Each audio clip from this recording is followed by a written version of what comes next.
Guys hi guys.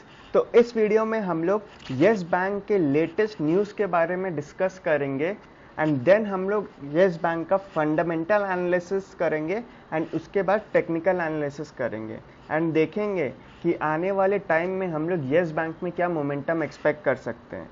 अब start करने से पहले अगर आप लोगों ने मेरे चैनल को सब्सक्राइब नहीं किया है तो जल्दी से सब्सक्राइब कर दीजिए, क्योंकि इस चैनल में आपको स्टॉक मार्केट से रिलेटेड बहुत सारा क्वालिटी कंटेंट मिलेगा।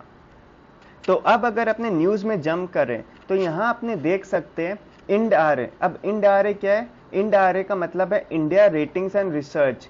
ये एक क्रेडिट रेटिंग एजेंसी है। अब इस क्रेडिट रेटिंग एजेंसी ने अफर्म किया Yes Bank long term issuer rating at BBB।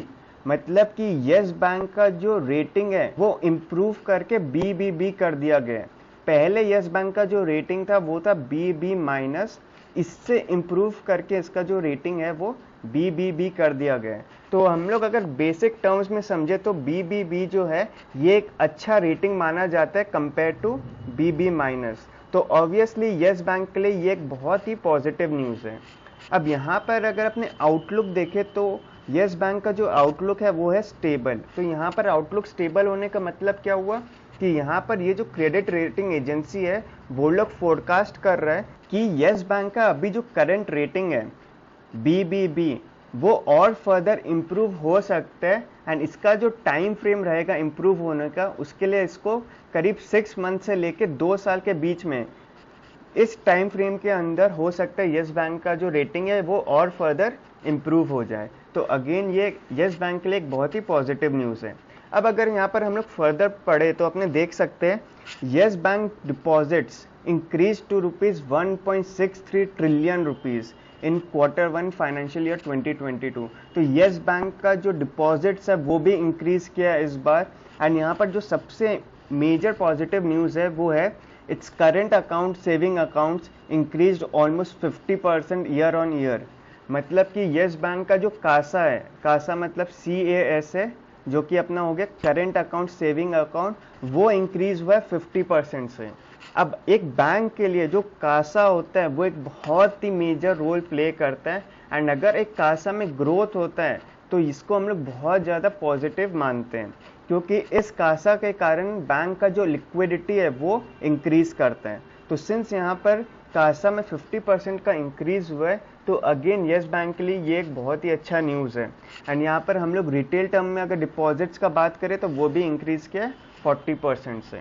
तो अगर हम लोग यहाँ पर ओवरऑल इस न्यूज़ को समराइज करें तो यहाँ पर यस बैंक के लिए ये एक बहुत ही पॉजिटिव न्यूज़ आया है। अब अपने जंप करते हैं एंड थोड़ा सा इसका फंडामेंटल एनालिसिस करते हैं एंड देखते हैं कि फंडामेंटल एनालिसिस के अकॉर्डिंग हम लोग को यस बैंक खरीदना चाहिए या नहीं। अब अगर अपने यस बैंक का रिजर्व्स एंड सरप्लस देखें तो अपने देख सकते हैं जब हम लोग यहाँ पर राइट टू लेफ्ट आ रहे हैं तो यहाँ पर हम लोग का ईयर इंक्रीज हो रहा है एंड यहाँ पर हम लोग ईयर ऑन ईयर के बेसिस में कंपैरिजन कर रहे हैं।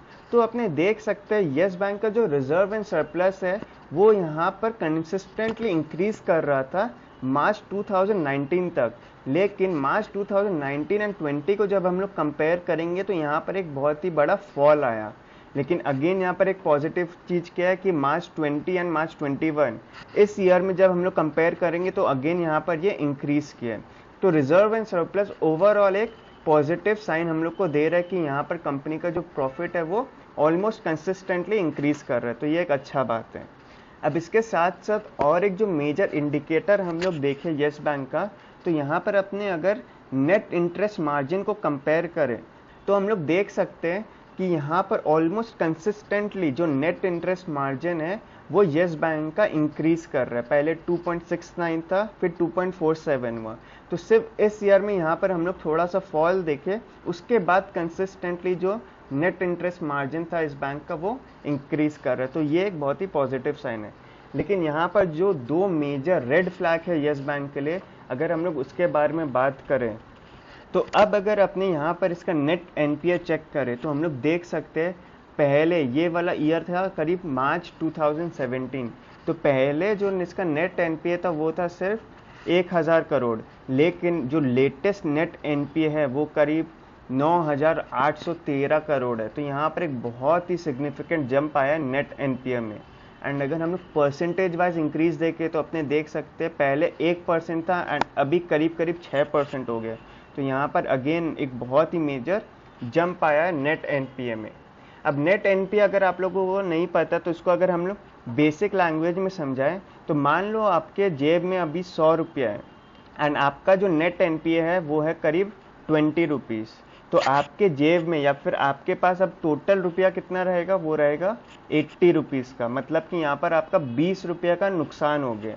तो वैसे यहाँ पर नेट एनपीए का मतलब क्या हुआ कि ये जो मनी है ये मनी बैंक का खुद का जेब से वो लोग लूज़ किया है, यानी कि यहाँ पर बैंक का जो कैपिटल है उसमें डिटोरिएशन आया, यानी कि वो गिरा है।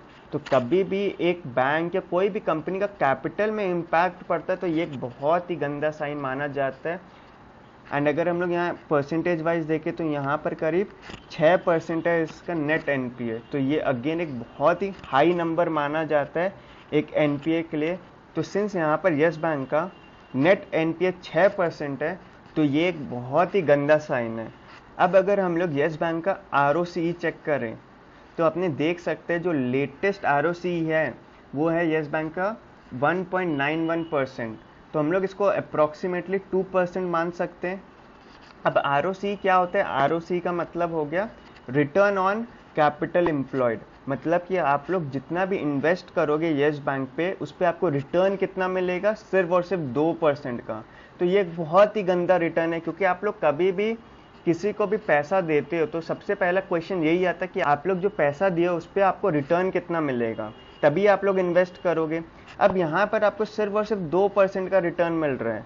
तो इससे बेटर तो आप लोग जाके एक सेविंग अकाउंट खोल लो, उसमें ही आपको मिनिमम 4 या 4.5% रिटर्न मिल जाएगा।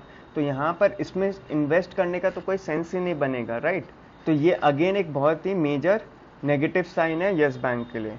तो यस बैंक में अपने देख रहे हैं कुछ कुछ नेगेटिव साइंस है एंड कुछ कुछ पॉजिटिव साइंस है। तो ओवरऑल यहाँ पर फंडामेंटल एनालिसिस हम लोग को एक पर्टिकुलर रिजल्ट नहीं दे रहा है कि हम लोग को यस बैंक खरीदना चाहिए या नहीं। तो यहाँ पर हम ऑलरेडी आप लोग को जितना भी पॉजिटिव साइंस है वो बता चुके हैं, जितना भी नेगेटिव चीज़ है वो बता चुके हैं। अब अगर आप लोग को लग रहा है जो पॉजिटिव चीज़ है यस बैंक में वो बहुत ज़्यादा है compare to the negative science, तो आप लोग खरीद सकते हो। लेकिन अकॉर्डिंग टू फंडामेंटल एनालिसिस अगर मेरा राय पूछोगे तो हम तो अभी इस सिचुएशन में यस बैंक में बाय नहीं करेगा।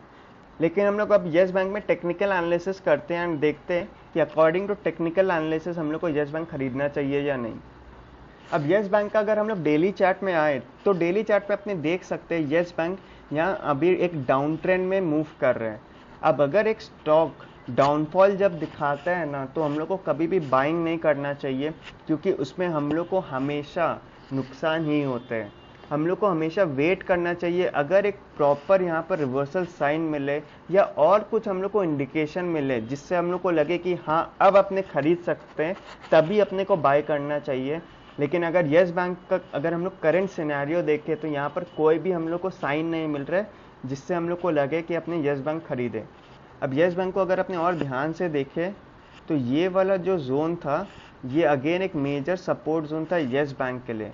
तो अपने देख सकते हैं यस बैंक इस सपोर्ट जोन को भी यहाँ पर ब्रेक डाउन दे चुका है। तो अगेन यस बैंक के लिए यहाँ पर हम लोग को कोई भी पॉजिटिव साइन नहीं दिख रहा है जिससे अपने को बाय करना चाहिए, क्योंकि यस बैंक अपना जो सपोर्ट लेवल था जहाँ से अपने उम्मीद था कि ये ऊपर की तरफ मूव करे उसको भी ब्रेक डाउन दे चुका है।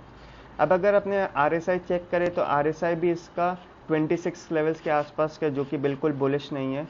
तो ओवरऑल यहाँ पर यस बैंक में कोई भी इंडिकेशन नहीं है जिससे अपने को लगे कि अपने यस बैंक खरीद सकते हैं।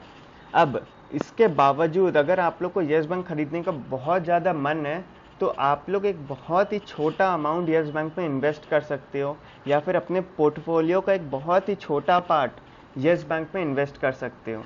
अब ये जो छोटा पार्ट है या फिर जो अमाउंट है वो सब पे डिपेंड करता है। फॉर एग्जाम्पल मेरे लिए हो सकता है ये जो अमाउंट है ये 10,000 रुपीज़ है। तो कल के दिन अगर हम यस बैंक में 10,000 रुपीज़ इन्वेस्ट करते हैं एंड मान लो ये 11 रुपया से ज़ीरो भी हो जाते हैं, तो मेरा जो 10,000 रुपीज़ का लॉस होगा उससे मेरे को कुछ फ़र्क नहीं पड़ेगा। तो आप लोग भी एक ऐसा अमाउंट इसमें इन्वेस्ट करिए जिसका अगर लॉस भी हो आप लोग को तो आप लोग को कुछ फ़र्क ना पड़े। अब हो सकता है वो 500 रुपया हो, 1000 रुपया हो, 10,000 हो, लाख हो, वो डिपेंड करता है हर जन का कैपेसिटी पे। लेकिन यहाँ पर मेरा सजेशन सब यही रहेगा कि अगर आप लोग को बहुत ज़्यादा इन्वेस्ट करने का मन है येस बैंक में, तभी आप लोग इन्वेस्ट करिए ना, एक बहुत ही छोटा अमाउंट इन्वेस्ट करें। अदरवाइज अपना NSE एंड BSE में करीब 7,000 स्टॉक्स के आसपास है, तो उसमें से हम लोग और कोई एक अच्छा स्टॉक देख सकते हैं जिसमें अपने इन्वेस्ट करें। तो आई होप आप लोग को ये एनालिसिस देख के मज़ा आया होगा। अगर अच्छा लगे then do like the video and subscribe to my channel. Till then happy trading.